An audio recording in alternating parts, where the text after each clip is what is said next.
Hello, everybody.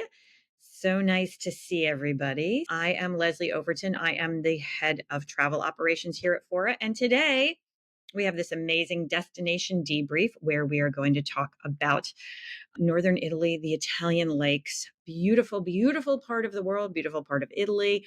One that I think doesn't get enough attention. So we're going to give it a little bit of love today. This is our destination debrief. This is a training that we do every week here at Fora. We, of course, change the destination. We don't talk about the same thing each week. This is a foundational training here for us at Fora. When we started Fora, Henley and I started doing these. These were the first trainings we ever did, and we love them. We have so much fun with them. I know there are some people who are on this right now who are not currently Fora advisors. You are thinking about becoming a Fora advisor, perhaps. So, this is 1 hour out of tens of hours of trainings that we offer our advisors every single week. All of our trainings are then in our portal. So our advisors have the opportunity to continue to access them after its original airing and to look at the decks and all of that. So this gives you a little view into what we offer you as a Fora advisor. And we're so happy to have everybody here. And now we're going to go on and talk about the Italian lakes. These decks, as I mentioned, for you who are advisors, live in portal. So what we'll cover today is also a little bit of a table of contents. So you can take notes today if you want. You can just listen to my melodic voice, however you prefer it. But you always have the opportunity to go back to this and access all of the information that is in here, which is really handy because some of this stuff drills down pretty deep, particularly on stuff like restaurants. Marketing materials will be sent to all of our advisors after this. And this, again, is an amazing opportunity that we offer all of our Fora advisors to be able to market to their own individual client base all of the content that we have created so that they can encourage their clients to travel to these amazing destinations, show them how they are able to be supported in their travel journey with the information that we're able to provide. So we love our marketing materials, all kinds of great stuff here, great things to use from social media to magic articles and MailChimp templates for emails, all kind of great stuff. Okay, so now we will talk about why Italian lakes. So if you were to look at a map, which we probably will in a minute, there are in the north of Italy, there are some amazing lakes. Probably Como is the most famous, Garda, Maggiore, really beautiful, beautiful spots. I think very iconic spots. And as we go through this presentation and look at some of these pictures, I think you'll be like, oh my goodness, I've seen that. The lakes sit up in the north. They're close to Milan and Venice. They're also very close to the Switzerland border. It is a really stunning part of the world. And I think it is a great destination for anyone who wants to live that dolce vita or wants to see that dolce vita kind of like lifestyle that is so classically Italian, but also anyone who is interested in really this very beautiful, this is a classic looking Italian villa here sitting on a lake. That is really what you're talking about up here. Gorgeous landscapes, very like charming little towns, sitting along on the lakes. It just is really a very relaxing. The food is amazing. The food up in the north is different than the food down the south, but just as fantastic. Really lovely part of the world, really lovely part of Italy. Clients to book here, really, you could book anyone. This would be a fantastic destination for honeymooners. It's an amazing destination for families. There's lots of different stuff to do. I would even say single travelers, because this is such a sort of like relaxing and, an area where you can do hiking, where you can go out in a boat, where you could just sit on your balcony and look out at this beautiful landscape or wander around some of the small towns. So I really think that you could book any clients here. Older clients are going to, have a great time doing stuff that maybe is a little bit more relaxing. People who are really energetic are going to be able to hike and do all kinds of stuff. So I really think this is a great spot for everyone. And I think also the seasonality can stretch a little bit longer. We'll talk about that in a few minutes. How long to stay? I mean, if you're just going up here, I would absolutely say 7 days is a great amount of time. But I would also say think about it as an add-on to some of your more traditional Italian journeys that you're planning for your clients. It is a short way from Venice over to Lake Como. So you can add that on, at the end of a journey there and make it a really great last stop, or as you're en route to someplace else. So Italian Lakes 101. How do you get there? Milan is generally the easiest gateway or the most common gateway into the lake region. Milan is an amazing city, generally known for its fashion scene, which is truly fantastic. The Milanistas, the fashionable Milanese, they really are something very special to see. So that's really amazing about here. Also, just a great city for touring. The Last Supper is there, the Duomo. We'll talk about that stuff in a few minutes. Jumping ahead, this is a picture of the roof of the Galleria, which is a really extraordinary shopping colonnade. That's very signature. And I'm sure you've seen pictures of it and probably not even known where it was. So, all kinds of great stuff to do there.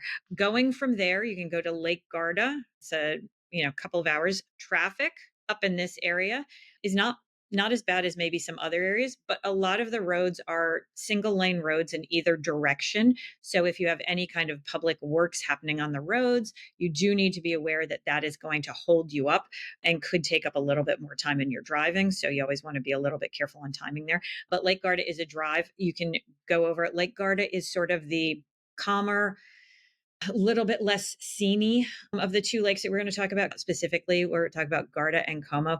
Garda is, sort of the more relaxed one, the more laid back one. There's a little bit more nature there. It's not a big scene or anything like that. So, really great for families, people who want to get away, people who really want to be out in nature. Lake Como is the more famous, perhaps, of the two lakes. That one has a little bit of a scene, a little bit more like restaurants. Como Town can get crazy in the middle of the summer, a little bit more, luxury vibe going on here in terms of some of the hotel offerings. But this is, where it's a little bit more see and be seen, but still like a really beautiful, spectacular spot. What's new and noteworthy? We always like to talk here first about what some of our biggest selling hotels are in these areas. So this is a combination of Milan and the lakes. Portrait Milano, we had the opportunity to stay there. I'll talk about that in a few minutes. It was gorgeous. Four Seasons Milan. Villa dell'Este, we did an amazing presentation with them yesterday or the day before with Natalia, who was actually on property, and we got to spend some time with her there. Il Sereno, we did another webinar this week with Claudio, who is their GM, and he's absolutely fantastic. And we'll talk about that one in a few minutes. And Grand Hotel Fasano, Alice there was the darling of our hearts when we were on Lake Garda. And this is a fantastic property there. I would strongly recommend it for anyone who wants this sort of a lake lifestyle. Definitely go there. The interesting thing that is happening here, and one of the reasons why I was really excited to talk about the lakes and Northern Italy right now, is look at all of these things that are coming. Here, we are rattling off the hotels that are going to be coming to Lake Como and Lake Garda. But there's a lot of big names here. You have Belmond, Edition, Six Senses, Ritz-Carlton, another Six Senses, all coming. You also have up in this area the Olympics coming. 2026 Winter Olympics will be in Milan. So this area is about to change over the next couple of years, probably quite a lot. So this is an amazing opportunity. If you have ever been interested, or if this interests you at all, go now, go next summer, go when the season opens, goes for festive season. It probably won't be like this 2 years from now, because there will be a lot more hotel development, and the Olympics are going to come and they're going to create a lot of infrastructure that perhaps wasn't there before. That's a good and a bad thing. I'm not saying that it's a bad thing, but I'm saying that there's a certain amount of like charm and smallness that's happening right now, and really local hotels and ethnicness, sort of a more authentic, perhaps some people might feel, then might be coming up. So this is a really great window of opportunity. If you or any of your clients has ever sort of thought about going to this area but hasn't quite put it on their list, make sure it gets on their bucket list for the next couple of years, because there's going to be a lot of changes after that.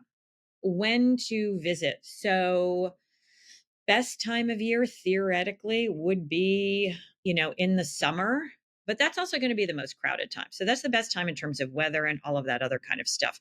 Spring and spring into summer. So most of the properties here are going to be closed up until the end of March, beginning of April. So that early opening time could be from, say, this says spring to summer, April into August, but I would say when we're talking about seasonality, I would look at April into like June as being a shoulder season where the weather might not be perfect, but you're going to have less crowds. So you're going to be able to participate, or you're going to have a sort of different view. You're going to be able to do lots of things. You're not going to be all crowded out. And I will give you the example because this is the same with the fall. So we were there in the end of October. A lot of the properties are going to close in November. Some of them are going to stay open through January. So we were there sort of when some properties were starting to close. And when we were in Como Town, for instance, in the middle of summer, that gets really exceptionally crowded, really, really crazy. We were able to wander around, do shopping, see the main squares, and it was really lovely. And we enjoyed our time there. One of the advisors who was traveling with us had last been there in the middle of the summer, and she was like, oh my God, this is completely different. So one thing that I would think about with this area, because you're talking about a lot of people coming into a small area for a very small period of time, if you're traveling in the middle of the summer, just beware that it is going to be quite crowded and you kind of want to plan for that or plan around that. If your interest is you can travel anytime and you just really want to go see this area, then I would recommend doing it either in the spring or the fall when the crowds are going to be a little bit less. And then we talk about winter here, November to March. Again, most of the properties are going to be closed from January. Just about all the properties are going to be closed from January through the end of March. But this is a great opportunity to explore festive season because places like Villa del Este and some of the other properties are going to stay open. Villa del Este, for instance, does a great festive greenhouse, and Como Town does some really fun festive stuff. They have a little Christmas market and they get all kitted out for the festive season. So that might be a great opportunity to take advantage of being in this area and being able to really see this beautiful part of the world, but also have a little fun, a little different experience. We'll start talking about Milan. I mean, Milan is open all year. When I talk about seasonality, I'm not talking about Milan. Milan is a major airport. There are direct flights from many places in the US, or you can connect through other destinations. The main airport in Milan is quite big. I flew there nonstop from New York. Super easy, about 8 hours. And it's a great gateway to this area. And then also, you can also use it. You could, if, for instance, fly into Milan, do the lakes, and then come out through Switzerland. So, a lot of opportunities you have there to be a little bit creative with your international air around these itineraries. The public transportation situation in Milan is great. You can take my daughter joined me, and she took bus and a train in from the airport to our hotel. It's really easy for her to figure out and navigate. So, if you want to move around Milan, you can definitely do it easily. Milan is also not an enormous city. You can, walk it a lot. There's Ubers and everything else available for you as well. What to do? So there's some very, very classic sites in Milan. As I mentioned, the Galleria, which is I think it was built in the 1800s, early 1800s. I took a tour. I should know that. And it is a really beautiful classic shopping gallery. Really, really stunning. I really enjoyed going through some of the bookstores there. There's some very high-end shops there, but just an interesting area. It's, of course, right by the Duomo. All roads lead to the Duomo de Milano. So I feel like no matter how you wander around the city, you'll end up back at the Duomo. Absolutely spend some time here. It is a stunning, stunning church. It's a cathedral. It really is beautiful from the outside. From the inside, you can do guided tours or you can tour it on your own. You can book the tickets online, or you can do something deeper with one of our tour operator partners or DMC. But really, really, you should absolutely go. The Last Supper also is going to be something a lot of people want to see here. That is something where you should make arrangements ahead of time. Make sure you have a time ticket to get in there. Really a spectacular, really like bucket list thing to see. The Sforza Castle is somewhere between a park and a castle. Really amazing to go there, learn some of the history, spend some time with a guide there, and that will really enhance your appreciation. But really, even if you don't have the time for that, just go over and wander around it. It's a beautiful spot. The Berea district for its artistic charm, and then lots of other amazing little green spaces. Also, some other really amazing little churches that are funky. There's the Trump Lloyd Church that has a shortened. It looks like its chapel is massive from the back, but when you get up close to it, it's Trump Lloyd, and it's just painted on one wall. And then also there is the spectacular church that has the bones in it. I'm not even going to go into that more. I'm not going to go through all of the dining options, but there is fantastic food in Milan. At the end, we'll talk a little bit about what dishes are more traditional to the north than you're going to find in the south. So we'll cruise through this a little bit. And now we're going to talk about some of the hotels. So Portrait Milano, our number one selling hotel in Milan. This is a fantastic hotel. This is from the Lungarno collection, which is owned by the Ferragamo family. So this is a beautiful design focused hotel. It is built in an old building that has a center courtyard. And I love what they did is when they built the hotel, they realized that if they just had the hotel around it, this beautiful but big courtyard would feel quite empty. So they filled it with lovely restaurants and shops. So it has such a nice vibe when you walk in. The rooms are completely quiet, but you really feel that you're in a spot. And as somebody suggested, you can sit there in the restaurants and watch the, fashionistas of Milan walk by. And that is a super special experience. The rooms are really very modern and very well done. Lots of dark colors that are make them feel very warm, but very much of place. We all, I think, really adored this hotel. We also got to see some of their event space as well, because they were holding a small event while we were there, and just really gorgeous from every angle. This was I think this was my favorite in Milan. I don't know. No, actually, so I was saying that nope, and actually I changed my mind. Completely changed my mind because this is where I stayed. I stayed at the Palazzo Parigi. This hotel was so special. It is really light and bright. This was the lightest and brightest hotels of the ones that we saw in Milan. I should back up. All of this was started by a fam trip that we did to the lakes in northern Italy. So on our fam trip, we actually spread ourselves amongst four different hotels in Milan, four of our top sellers, all of which are leading hotels of the world. So it was really nice to be able to experience the hotels like that and spend some time at each of those properties. So Palazzo Parigi is one of those hotels. It is owned by a woman, and it is felt like much lighter and brighter than some of the other hotels. The rooms had really beautiful little outside decks and lots of great art everywhere. You can see here from the picture, this is a little bit traditional, but like much lighter and brighter. I really adored my time at this hotel. I thought it was really felt very comfortable. The staff was fantastic. The breakfast was amazing. Mandarin Oriental, we love the Mandarin Oriental brand. They, if you don't know them, do spend some time looking at their portfolio. They have a really interesting portfolio, and they have a fabulous hotel here in Milan. We went and had some drinks here. Really gorgeous, a little bit more traditional. Again, here you can see they have these deep colors that they are utilizing to make it feel very warm. Really well located. Just about all the hotels that we're talking about are within a sort of 10-minute walking radius, and all walking to the Duomo and any of the major sites and shopping streets. So I actually think Milan is just a really fantastic city. You have a large variety of hotels, all that feel very local, but that are all within this sort of walking area. So feels very manageable. Grand Hotel at de Milan is the hotel that is most closely associated with the opera. If you know Milan, famous for its opera house and the opera there. If you have a client who is interested in Italian history and opera, this is the spot for them. It has amazing connections to the opera. You can actually do some special options with tickets through them. But this felt like old world Milan. It was like the furniture was all very traditional, beautifully done. The restaurant was absolutely fantastic. We had a wonderful dinner there. I think some people's favorite risotto that night. There's a lot of risotto in northern Italy, amazingly. And this is just a really like lovely historical spot for somebody who really wants to drill down into that sense of history here in Milan or into the connection with the opera. Casa Baglioni, I think, is the newest one that we saw. And this is kind of like the hip, amazing new kid on the block. Very small. I think it only has about 18, 19 keys. For those of you who are new here, when we talk about keys, we're talking about the keys that go in the door. That's to differentiate from bedrooms, because you might have a 2-bedroom suite. So sometimes we talk about rooms, sometimes we talk about keys.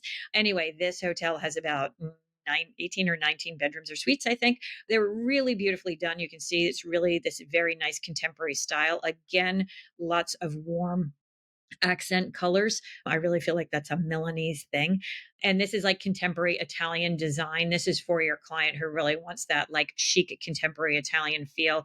And we just absolutely loved it. It felt very intimate. I would say one thing is that it has a very small like lobby downstairs level. This is not somebody who wants grandeur.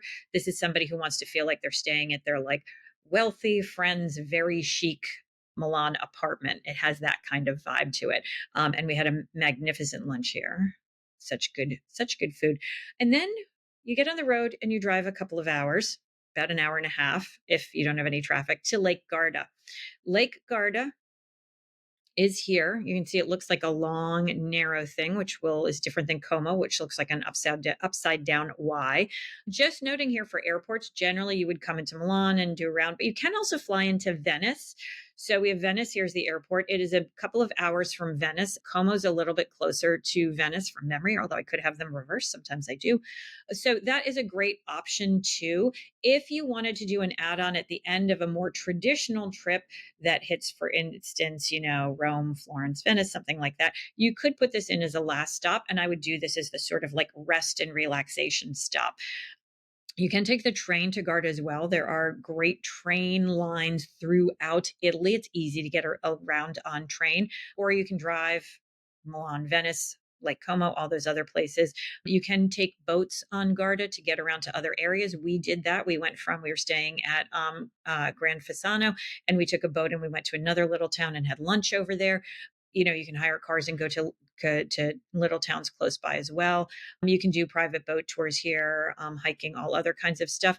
This is just looking at this map for a little bit. One side of this has got the more sort of luxury accommodation on it. The other side has got a little bit more low key accommodation. So, for instance, I have a friend who is married to a Danish man, and like a lot of the Danes and like Nordic people spend a lot of time on Lake Garda on one side, and they don't generally go over to the other. And then a lot of the sort of more upticked hotels are on the other side, and they don't necessarily cross over. So a little bit interesting about the dynamic here on Garda, because if you have a friend who, for instance, lives up in the Nordic countries, they might say, oh, I go to Garda every year, and they would never go to Como.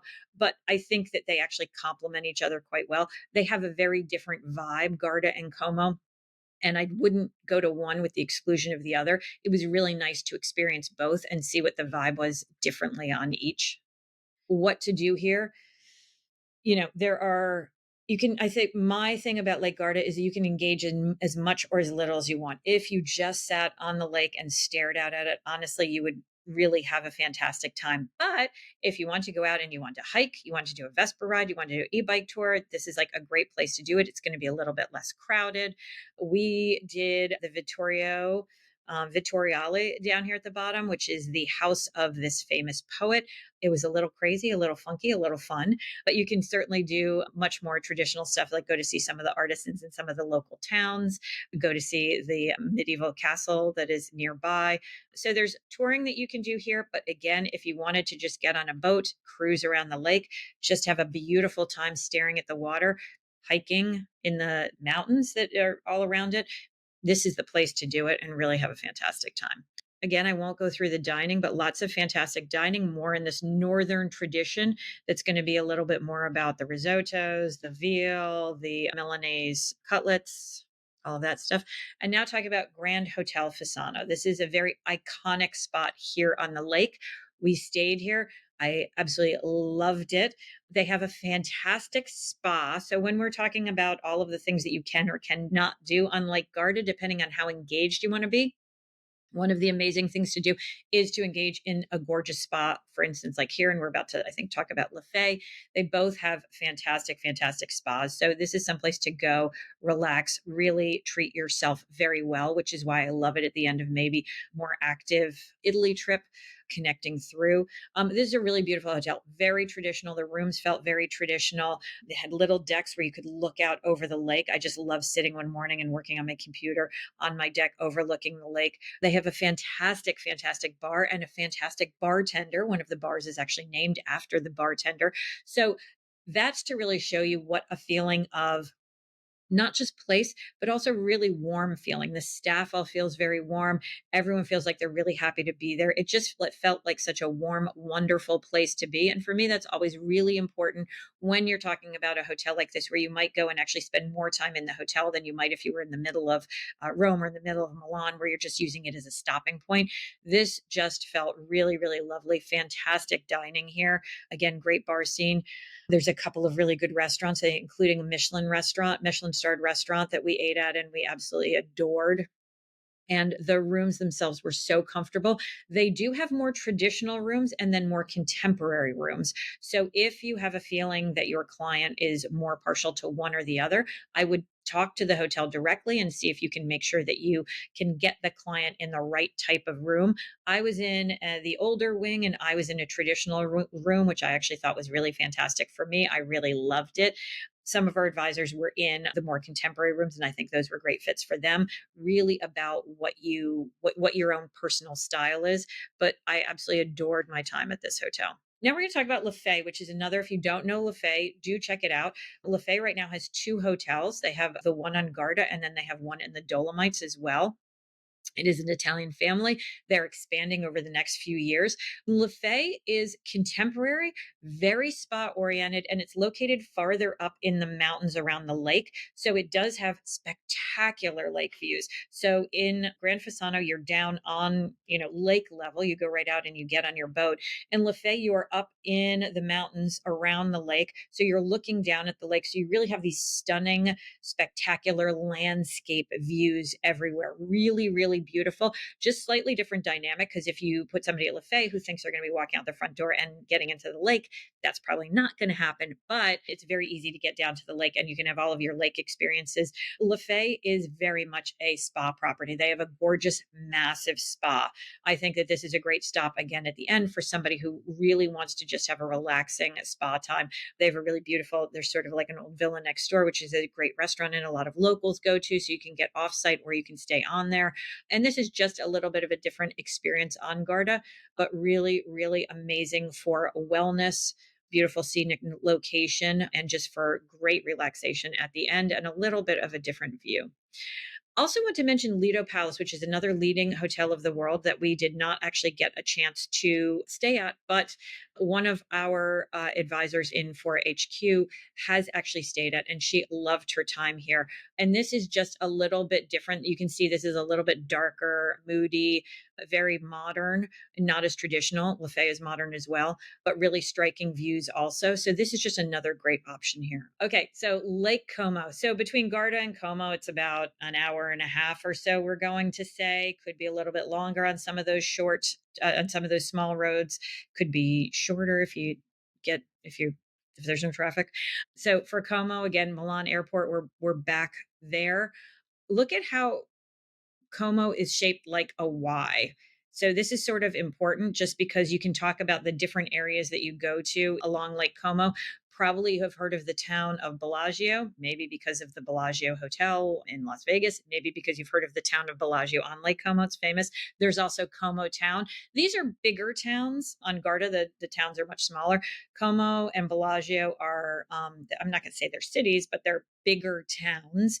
And then there's smaller little towns as well, and they're scattered all around. So you have lots of different opportunities to have a local experience or a slightly bigger experience. That's maybe means more dining to go out to. There's certainly a little bit more nightlife. So this is the bigger sister, bigger brother, a little bit more activity, a little bit more action, a little bit more things happening. So this is for somebody who, maybe wants a little bit of a vibe. This could even be a longer stay for somebody if they want to do 2 nights just chilling at their hotel and 2 nights going out and doing stuff all over the place. So you want to think about that a little bit. Also, when you're picking the right lake for your client, this might not be the right lake if they really just want to be like a very quiet and enjoy nature. That might be Garda or one of the other lakes. So just to think about that. Can get around again. There's train opportunities here. You can certainly hire cars to get you around from the different towns. If you want to, you can drive, although driving in this region does involve lots of traffic and it does involve some, mountainy, twisty driving. So be aware of that.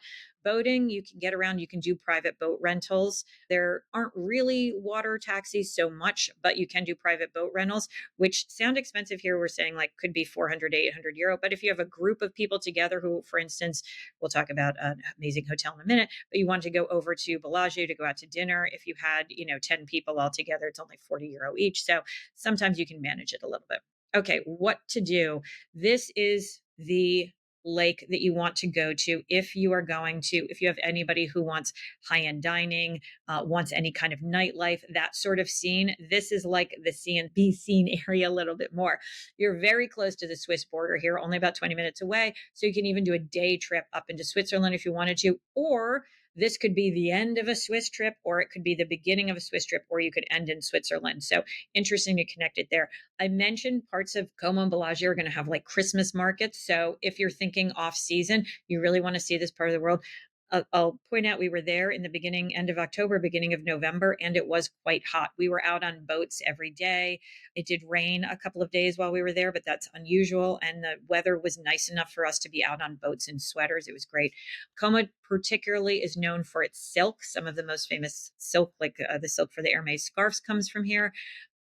Definitely spend time on a boat, either on a guided tour, or they even have self-driven boats, which are these sexy 1960 boats you can use. And then there's tons of charming villages, scenic hiking trails, all this kind of stuff that you can do.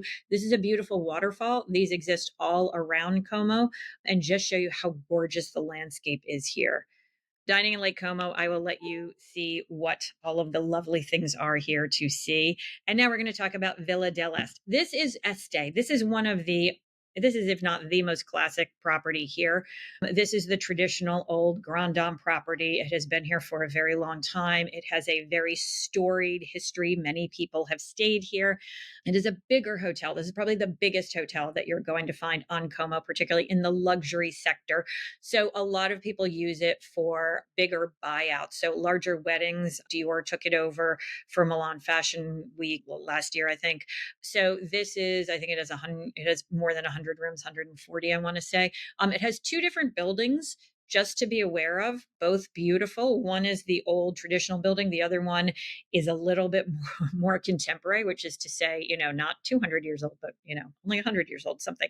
It also has a beautiful, beautiful and very famous sort of garden path behind it that leads up to a traditional statue. I think it's of Hercules. So beautiful gardens to walk around. It has a large, large outdoor space that's right on the lake. The boats can pull right up there. It also is the first hotel to have one of the famous floating pools. Now, a lot of the hotels have floating pools in Como. Floating pools are pools that are literally on the lake. They're surrounded. You have decks all around them, but they float in the lake. That's fairly common now, but these guys were the first ones to do it. And so that is a really beautiful and interesting thing to do. Again, here, great spa. The rooms are quite big because it is a very traditional older building. Really lovely. A lot of them have either little decks or terraces facing out over the lake, which is so beautiful to just sit there and look out and have your glass of champagne or your beer or your breakfast or your coffee, whatever, just sitting there and looking out. The restaurants are fantastic. Like a lot of these classical properties, and I absolutely love this, they have in their bar, they have a pianist who plays at night. Really nice environment to just sit there after dinner and enjoy a drink and listen to the amazing live music that happens there. Just a really comfortable, lovely place. And again, this is the largest. So you're going to have, for anything that's like a wedding that needs 50 rooms or something like that, this is where you really need to come, because this is going to be able to accommodate all of those people. And it's a little bit easier to do room blocks here, but just an amazing sense of history and a beautiful, beautiful spot here. I really can't, say enough about how wonderful all of the staff was. The services were exceptional. And I think we all really enjoyed our time here. Just the very classic experience here. Grand Hotel Termezzo is absolutely stunning, so beautiful. Little bit different dynamic because it is sort of on one of the main roads and it's across the road. So you cross the road and then their restaurant sits on the lake and their pool floats in the lake. And then they have beautiful, beautiful terraced gardens up behind the property. So this for me was the really amazing historic property from the perspective of that like 1960s super cool vibe, with the Hermes scarf, and the convertible over you and the sunglasses on. And yes, I'm looking at you out there. You know who you are, who put on your scarf and look so fantastic. Our advisor, I won't say names. And, for me, it was that like very sexy, like very urbane, talented Mr. Ripley kind of 1960s Italian vibe, La Dolce Vita, all of that stuff. This was for me that spot. I thought it was so sexy and cool. We sat and we had our Aperol spritzes in their beautiful deck outside overlooking the lake, but has that little bit feel you're a short walk or drive outside of a really super cute little town. So you can go in there and hang out. This was just a fantastic, fantastic choice here. I would like this for families or anybody, but I thought that this was a really great, sexy vibe for honeymooners. I would actually do this in conjunction, even maybe with one of the other more traditional properties or with a villa along it, because this felt a little bit more urbane and sophisticated. Super, super cool. Il Sereno is the one property in the ones that we were talking about on Lake Como that is contemporary. It has a very, very modern design on the outside and on the inside. It is the only one. I'm still not exactly sure how they got it to. They are very protective on Lake Como and unguarded too of the very traditional old design. And so, many of the villas and houses and hotels, they have that very old school design. Il Sereno, we can't see the outside of it from here, but has a very contemporary design on the outside. I'm still not quite sure how they got that by. It is beautiful. It fits completely in with the landscape. It looks stunning, and it's all this really beautiful wood. You can kind of see the slats a little bit in this picture here. It looks absolutely beautiful, and I think it fits really well in with the environment, with the rocky and the mountainous behind it. But it is the only thing that is contemporary. So this is for the client who wants something modern on Lake Como, but amazing service, beautiful rooms. Their designer works with some of the biggest Italian brands. So this is for that client, a little bit like I said with Baglioni, who wants that kind of like contemporary Italian design aesthetic. This is the place to go. Really very thoughtfully done, all kinds of very nice little touches in the bathroom and everywhere else. Just a fantastic property. The food was great. Everything we did here was great. This is where they have the kind of the wooden 1960s boats that you can drive on your own. We did that. We all really enjoyed that. They have a fantastic spa here. So beautiful, but also like so lovely. They do have an area where you can swim in the lake. They also do have a pool. Their pool is not in the lake, so they don't have a floating pool. And their pool is super cool because they play music in it underwater. So when you're swimming underwater, you can hear it. The rooms have these beautiful big decks on them. We love this. I think that there's a lot of people on our trip, one of their favorite stops. Just a really, really beautiful contemporary option here. Really very, very elevated, super sexy. Pasalacqua, I think, is the one that everyone has heard of. This is for such an iconic property, it's actually quite small. It is only about 20 rooms, 25 rooms, something in that neighborhood, something between 20 and 30, I think. This is a very historic villa. It was one person's home. His kids left and moved away, and they decided to make it a hotel. So this is actually newer. As a hotel, it's a newer property, but it is an old property. Does that make sense? As a hotel, it's newer, but the property is very old and traditional. Because of that, much like I said with Villa del Este, the rooms are quite large, and there is a diversity. Villa del Este, I should say, has always been a hotel. So there is, continuity amongst the room size. It was constructed as a hotel. It has always been a hotel. Pasalacqua was constructed as a home. So the rooms are different sizes, a little bit different design, some differences between them. So I'm saying that just to, if you have clients who have specific interests or specific things that they need, you should talk to the hotel and make sure that you have them in the right room. This was so beautiful and so lovely. This is the sister property to Grand Tramezzo. They fit together really well. The decor is beautiful. You can see that trunk at the end of the bed. They don't like having TVs out anymore, so they hide all of their TVs, which is really nice. They're either in pictures on the wall or in those kinds of trunks. The decor to me was a little fanciful, but very traditional. So just really felt like every corner you went around, there was something else to look at, something to see, something to call your eye. Beautifully landscaped gardens right on the lake. This is a really, really special gem that sits here. It was just really lovely. We had an amazing breakfast there. The food was fantastic. I think we all really loved our time here. But again, this is a much smaller property, very hard to get, frequently sold out all summer long. So if you have a client who says this is their priority, wanting to go there, you might want to look at seasonality and see if you can find them any space in a shoulder season, or be a little bit more creative with your planning, and use this in conjunction with another property like Gran Tramezzo, its partner, to see if you can eke out a couple of nights here or there to make it happen for them, because this is a property that will sell out a year in advance.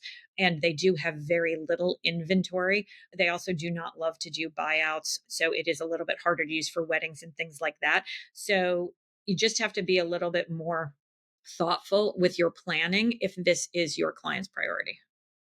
Other hotels we thought you might love in Milan. We have to talk about the Armani. Mr. Armani has a hotel in Milan, of course. He also has one in Dubai. I actually know the one in Dubai better, but this is in that same area where I was talking about all the other hotels that we discussed are right across the street from one of them. And very classic for anyone who's really into fashion and the Armani brand. It's very, very cool. Again, a lot of fashion. We also talked about Portrait, which is owned by the Ferragamo family.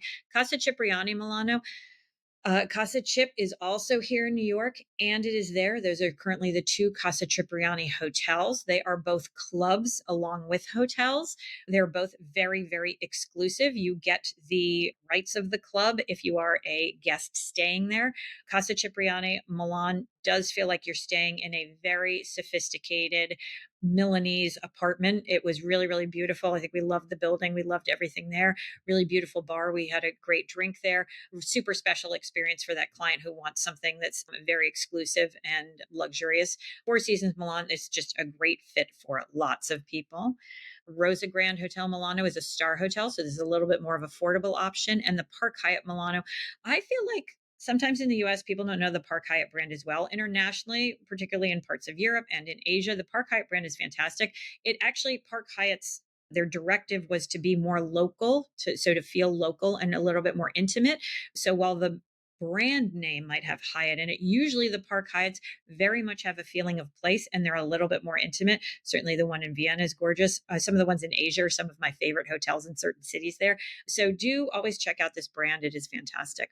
Throughout the lake, some of the things we didn't talk about, Cape of Senses Spa Hideaway is on Lake Garda. It's on the other side of the lake. So that's over where I was saying, like, there's, maybe some more German and Nordic guests over there.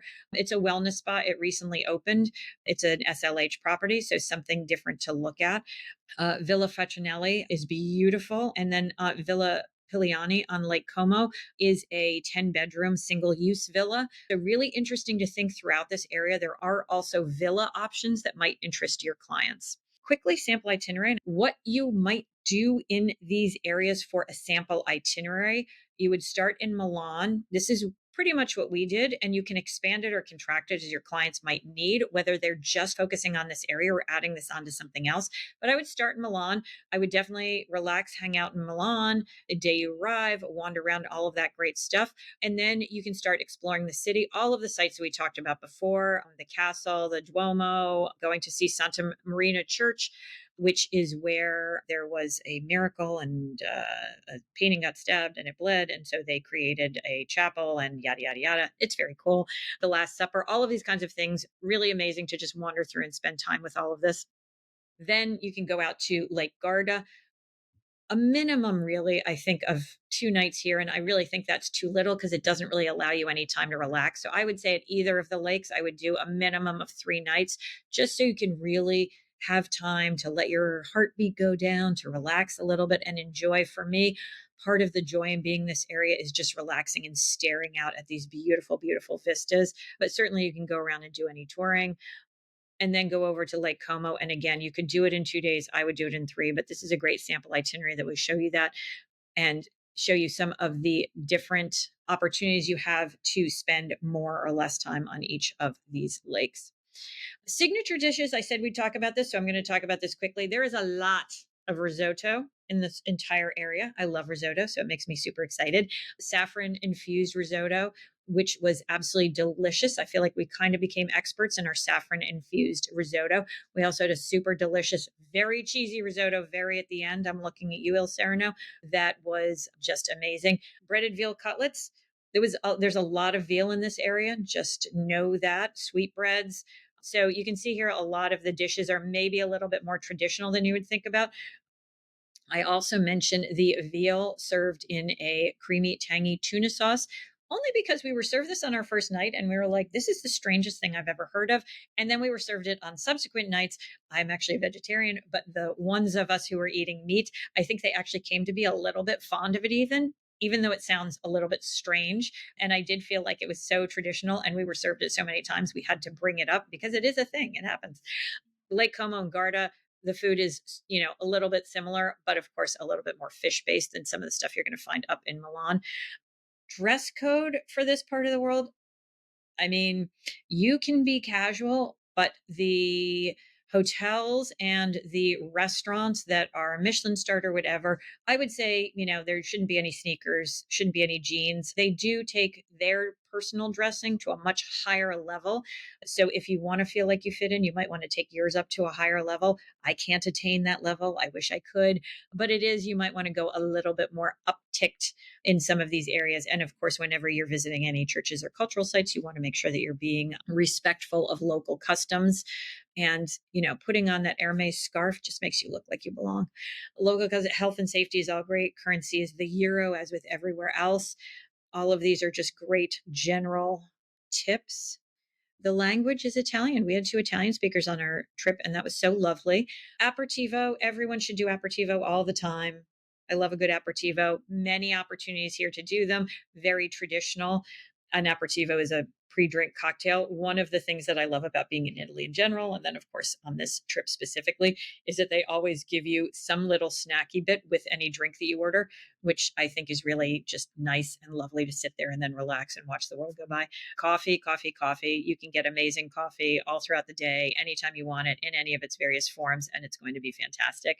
Shop hours, do be wary of any major holidays that might be there, particularly religious major holidays that might be happening, because businesses may close down or reduce their hours. So check into that ahead of time. Amazing films to watch. I had no idea Star Wars Attack of the Clones was at all here, but yes, evidently it was. Ocean's 12. I could watch that a million times. Casino Royale, all great things to watch to get yourself or your clients in the mood when they're planning on travel here and really get you excited about it. Certainly House of Gucci, of course. Book set here, Farewell to Arms. I have actually read that and did not even think about that.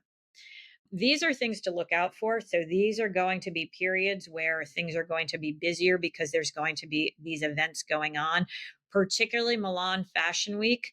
If you are going, make sure you're not there during Fashion Week, only because hotel prices will quadruple. They'll really get quite crazy. And usually for any of these, the hotel prices are going to be higher. So fun to be here for any of these, but do realize you're going to be spending a little bit more.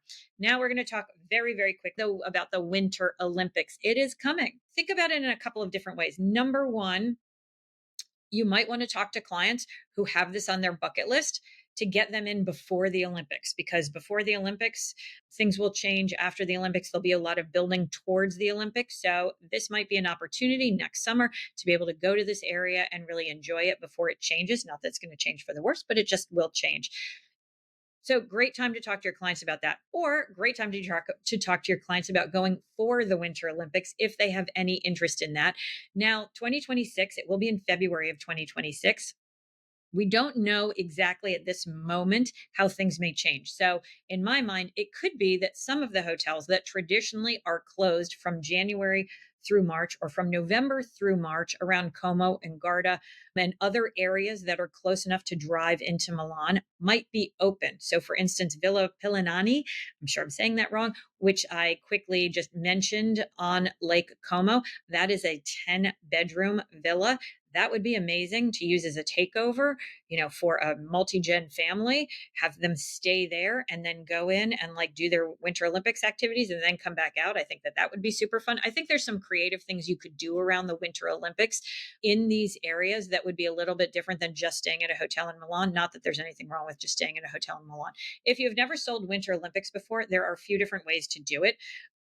You can do it with an operator who will sell you an entire package, and that is a great thing to do. It's going to be a package with tickets and with hotel. Operators like that are like road trips. Why is that a great thing to do? Because then you don't have to deal with any of the craziness. What happens during the Winter Olympics, during any Olympics, is that not just all the people who want to travel for that Olympics are taking over hotel rooms, but every sponsor who is sponsoring anyone in the Olympics is coming and they're bringing a crowd. And then in addition to that, you have all of the teams from around the world who are filming and doing everything around it. So, for instance, if Nike is sponsoring athletes in the Winter Olympics, they will take over a hotel. They don't know how many rooms they're going to need, but they know they're going to need a lot. So they'll just take over a room and they'll take it over probably for 2 months. There we go. Availability is off. Now they move on to the next thing, the next hotel.